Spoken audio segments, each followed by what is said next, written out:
NEET study YouTube channel में आपका स्वागत है। इस वीडियो में हम लोग FYGP semester 2 minor subject MN2A tourism and hospitality management का मॉडल पेपर देखेंगे। जो भी स्टूडेंट सेमेस्टर 2 में माइनर सब्जेक्ट में टूरिज्म एंड हॉस्पिटैलिटी मैनेजमेंट रखे हैं, आप एक बार इस मॉडल पेपर को देख लीजिए, क्योंकि इस मॉडल पेपर में जिस तरह से प्रश्न दिया हुआ है सेम वही प्रश्न और उसी प्रकार से एग्जाम में आपका एकदम भिड़ेगा। इतना गारंटी देता हूँ कि यही प्रश्न एग्जाम में आपको देखने को मिलेगा। तो एक बार इस मॉडल पेपर को आपको देख लेना है ताकि एग्जाम में आप अच्छा से अच्छा मार्क्स स्कोर कर सको और आपको प्रमोट ना होना पड़े, क्योंकि इस बार सेमेस्टर 1 में बहुत सारे स्टूडेंट प्रमोट हुए हैं। ठीक है, रिजल्ट से ही पता चल गया होगा आपको। तो एक बार आपको इस मॉडल पेपर को देखना है। तो इससे पहले मैं बता दूं, आपको एग्जाम में 3 घंटे का समय दिया जाएगा। इसमें फुल मार्क्स 100 होता है, जिसमें 25 मार्क्स कॉलेज की तरफ से इंटरनल दिया जाता है और 75 जो मार्क्स होता है वह एग्जाम में लिख कर लाना पड़ता है, यानी एक्सटर्नल के रूप में आपको 75 मार्क्स लाना पड़ेगा। तो यह था थोड़ा सा इंट्रोडक्शन के बारे में। अब हम लोग देखते हैं कि इस मॉडल पेपर में किस तरह से प्रश्न दिया हुआ है। तो जो आपका प्रश्न रहेगा 2 ग्रुपों में बटा होगा, ग्रुप ए और ग्रुप बी। ग्रुप ए वाला जो प्रश्न रहेगा कंपलसरी रहेगा। इसमें आपका जो पहला प्रश्न रहेगा, इसमें आपका 5 प्रश्न रहेगा, 5 प्रश्न 1-1 अंक का होगा। और इसके अतिरिक्त और 2 प्रश्न रहेगा, ग्रुप ए में 2 प्रश्न रहेगा जो 5-5 अंक का होगा। तो हम लोग देखते हैं प्रश्न को। ए नंबर का पहला प्रश्न रहेगा, निम्नलिखित प्रश्नों के उत्तर दें। पहला प्रश्न है, when is world tourism day celebrated? विश्व पर्यटन दिवस कब मनाया जाता है? तो ठीक इसी प्रकार से आपका भी प्रश्न इसी तरह से रहेगा। वहाँ पर कोई भी ऑप्शन नहीं होगा, मात्र क्वेश्चन पूछ दिया जाएगा और उसका आंसर आपको देना है। तो यहाँ पर प्रश्न क्या है, विश्व पर्यटन दिवस कब मनाया जाता है? तो इसका आंसर हो जाएगा 27 सितंबर, यानी 27 सितंबर को विश्व पर्यटन दिवस मनाया जाता है। तो इन सभी प्रश्नों को आपको नोट कर लेना है, एकदम पक्का बताते हैं, यहीं से आपका एकदम टच करेगा प्रश्न।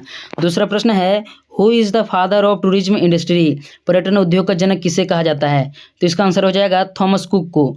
थॉमस कुक को पर्यटन उद्योग का जनक कहा जाता है या फिर पर्यटन का जनक कहा जाता है। ठीक है, तो किसी तरह से भी प्रश्न आए, पर्यटन का जनक किसे कहा जाता है या पर्यटन उद्योग का जनक किसे कहा जाता है, तो इसका आंसर हो जाएगा थॉमस कुक। नेक्स्ट देखते हैं हम लोग। तीसरा प्रश्न है, what is the limit of tourism? पर्यटन की क्या सीमा है?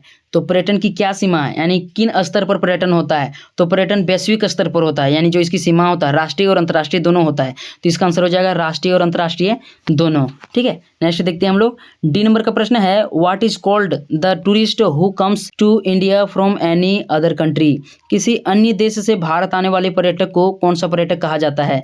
तो इसका आंसर हो जाएगा इनबाउंड पर्यटक। जब दूसरे देश से, ठीक है, जब कोई विदेशी हमारे देश में पर्यटन करने के लिए आता है तो उसे इनबाउंड पर्यटक कहा जाता है, यानी इन मीन्स अंदर, वो हमारे देश के अंदर आ रहा है। तो यहाँ पर इसका आंसर हो जाएगा इनबाउंड टूरिस्ट। ठीक है, नेक्स्ट देखते हैं हम लोग। ये नंबर का प्रश्न है, what is the tourist called who goes out of India?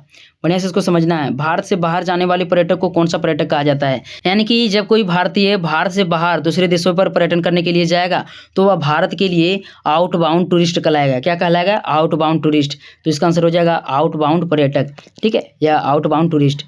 तो इसको भी नोट कर लीजिए, जो भी प्रश्न मैंने दिया है एकदम पक्का एग्जाम में आपका टच करने वाला है। नेक्स्ट देखते हैं हम लोग। देखो, यह ग्रुप ए का 1 नंबर वाला प्रश्न था। ठीक है, इसके अतिरिक्त 2 प्रश्न और रहेगा जिसमें आपको शॉर्ट नोट्स लिखना होगा जो 5-5 अंक का होगा।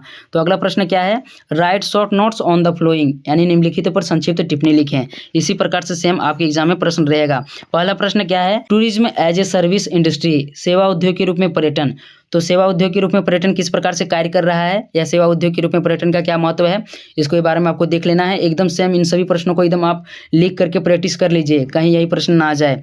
नेक्स्ट है कंपोनेंट्स ऑफ टूरिज्म, पर्यटन के घटक। पर्यटन के कौन कौन से घटक हैं उसको बताना है। तो पर्यटन के 4 घटक हैं, आवास, आकर्षण, पहुंच मार्ग और सुख सुविधा। तो इनको आपको एक बार देख लेना है। इन सभी प्रश्नों का आंसर मैं आपको इस चैनल में जल्द से जल्द अपलोड करवाऊंगा, देखने को मिलेगा। नेक्स्ट देखते हैं हम लोग।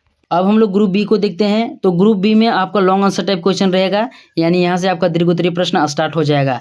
इसमें जितना सारा भी प्रश्न रहेगा उसमें से केवल आपको 4 प्रश्नों का उत्तर देना होगा जो 15-15 अंक का होगा, यानी ग्रुप बी से आपको कुल अधिक से अधिक 60 मार्क्स मिल सकता है। ग्रुप ए से आपको 15 मार्क्स मिलेगा और ग्रुप बी से आपको 60 मार्क्स मिलेगा। तो इस प्रकार से टोटल 75 मार्क्स हो गया। तो यहाँ देखते हैं हम लोग प्रश्न को। इसमें लॉन्ग आंसर टाइप क्वेश्चन रहेगा जिसमें से केवल 4 प्रश्नों का उत्तर देना है। Answer any 4 question of the flowing, निम्नलिखित किन्हीं 4 प्रश्नों का उत्तर देना है जो 15-15 मार्क्स का है। पहला प्रश्न दिया हुआ है describe the meaning nature and scope of tourism. पर्यटन का अर्थ, प्रकृति एवं विशेष क्षेत्र का वर्णन करें। तो यह प्रश्न बहुत वीवीआई है, इसको लिख लीजिए कि यही प्रश्न एग्जाम में आपका आने वाला है। तो पहला प्रश्न जो है बहुत वीवीआई है। नेक्स्ट देखते हैं हम लोग। दूसरा प्रश्न दिया हुआ है describe the meaning, definition and importance of tourism. पर्यटन का अर्थ, परिभाषा एवं महत्व का वर्णन करें। पर्यटन क्या क्या अर्थ है, इसकी परिभाषा देना है और इसका महत्व को भी आपको बताना है। तो यह भी बहुत वीवीआई प्रश्न है। नेक्स्ट देखते हैं हम लोग। छठा प्रश्न है describe the concept of tourism. पर्यटन की संकल्पना या अवधारणा का वर्णन करें। तो जो आपको ये तीनों प्रश्न दिख रहा है, ठीक है, बहुत वीवीआई है। मैंने केवल इसमें इंपॉर्टेंट प्रश्न को लिया है जो आपके एग्जाम में आएगा। तो बहुत इंपॉर्टेंट प्रश्न है, इन तीनों प्रश्नों को आपको एक बार पढ़ लेना है, पक्का एकदम भिड़ जाएगा। नेक्स्ट देखते हैं हम लोग। सातवां प्रश्न है what do you understand by tourism, describe the factors affecting it. पर्यटन से आप क्या समझते हैं, इसे प्रभावित करने वाले कारकों का वर्णन करें।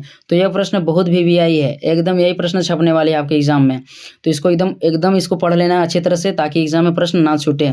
यानी पर्यटन को यहाँ पर आपको परिभाषित करना है और कौन कौन से वे कारक हैं जो पर्यटन को प्रभावित करता है। जैसे आकर्षण हो गया, कहीं का जो पर्यटन स्थल होता है वहाँ का जिस प्रकार से आकर्षण होगा वह पर्यटन को प्रभावित करेगा। पहुँच मार्ग होगा, यदि किसी पर्यटन स्थल पर जाने का पहुँच मार्ग अच्छा होता है तो वह पर्यटन को प्रभावित कर रहा है, यदि अच्छा नहीं होगा तो वह भी पर्यटन को प्रभावित करेगा। तो इसी को आपको लिखना है, जो भी इसके कारक हैं उसको एकदम विस्तार से अच्छी तरह से लिखना है। नेक्स्ट प्रश्न है describe the effect of tourism. पर्यटन के प्रभाव का वर्णन करें। यहाँ पर आपको ध्यान देना है, पर्यटन को प्रभावित करने वाले कारक अलग हैं और पर्यटन के प्रभाव अलग हैं। तो पर्यटन के कौन कौन से प्रभाव पड़ते हैं? पर्यटन के बहुत सारे प्रभाव पड़ते हैं, जैसे अर्थव्यवस्था पर प्रभाव पड़ता है, रोजगार पर पड़ता है, स्थानीय लोग जो होते हैं उन पर पड़ता है, पर्यावरण पर प्रभाव पड़ता है। तो उन सभी प्रभावों को आपको यहाँ पर बताना है। तो यह भी बहुत इंपॉर्टेंट प्रश्न है। नेक्स्ट देखते हैं हम लोग। 9 नंबर का प्रश्न है describe the different types of tourism. पर्यटन के विभिन्न प्रकारों का वर्णन करें। यानी पर्यटन के कौन कौन से प्रकार हैं उसको आपको एक बार देख लेना है। यह भी बहुत जरूरी प्रश्न है, यानी कि बहुत इंपॉर्टेंट प्रश्न है। नेक्स्ट है 10वां प्रश्न what do you understand by tourist present classification of tourists. पर्यटक से आप क्या समझते हैं, पर्यटकों का वर्गीकरण प्रस्तुत करें। यानी पर्यटक किसे कहते हैं और कौन कौन से वे आधार हैं जिसके आधार पर पर्यटकों का वर्गीकरण किया जाता है, उसको आपको बताना है। तो इसको देख लीजिएगा। नेक्स्ट देखते हैं। नेक्स्ट प्रश्न है describe the effect of globalisation on tourism. पर्यटन पर वैश्वीकरण के प्रभाव का वर्णन करें। तो यह भी बहुत इंपॉर्टेंट प्रश्न है। जो वैश्वीकरण है, वैश्वीकरण का पर्यटन पर क्या प्रभाव पड़ता है, किसी देश के पर्यटन पर क्या प्रभाव पड़ता है, उसको आपको बताना है। इसके अतिरिक्त यही प्रश्न आ सकता है भारतीय अर्थव्यवस्था पर पर्यटन के वैश्वीकरण का क्या प्रभाव पड़ा है, वर्णन करें। तो किसी तरह से भी प्रश्न आए आपको पूछा जाएगा कि जो वैश्वीकरण है उसका पर्यटन पर क्या प्रभाव पड़ा है, उसको बताइए। तो ये दोनों प्रश्न बहुत इंपॉर्टेंट है, इनको देख लीजिएगा। नेक्स्ट देखते हैं हम लोग।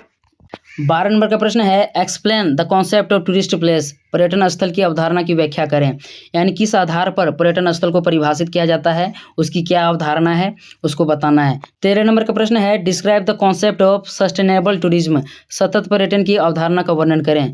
तो सतत पर्यटन यानी सस्टेनेबल टूरिज्म की क्या अवधारणा है, इसको बताना है। यहाँ पर जो दोनों प्रश्न दिख रहा है बहुत इंपॉर्टेंट है, इन दोनों प्रश्नों को आपको तैयार कर लेना है। बाकी इस मॉडल पेपर में मैंने जो भी प्रश्न बताया है सभी को एक बार पढ़ लेना है, इसी के अंदर से आपके एग्जाम में प्रश्न देखने को मिलेगा। चैनल में तो चैनल को सब्सक्राइब कर लीजिए। मिलते हैं नेक्स्ट वीडियो में, तब तक के लिए धन्यवाद।